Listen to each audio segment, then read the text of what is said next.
Sizlarga bugun bo'yin uzi lokatsiyasini ko'rsatib beraman. Hozir orqamda turgan 3 qahramon postini qurugi hisoblanadi.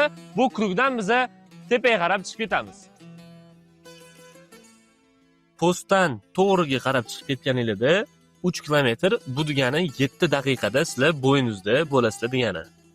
Mana ko'rib turganingizda bo'yin uzga ham kelib oldik. Endi bu yon atmosferasini sizlarga to'liq obzor qilib beraman.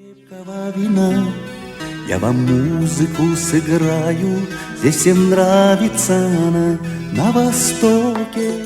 Agar siz bo'yningizga mashinangizda keladigan bo'lsangiz, mashinangizni qo'yish uchun barcha sharoitlarimiz mavjud. Ya'ni orqamda turgan parkovka hamda bu yoqda turgan parkovkalarimiz ham sizni xizmatingizda bo'ladi. Bo'yinuz shahardan uzoq bo'lmagan, ya'ni postdan 3 kilometr tashqarida joylashgan. Ob-havoga keladigan bo'lsa, juda ham zo'r tog' havosini berib turadi. Sizlar agar oilaviy, do'stlar bilan, ulfatlar bilan kelmoqchi bo'lsanglar, bizda barcha sharoitlarimiz mavjud. Sizlarga qulaylik yaratish maqsadida Yandex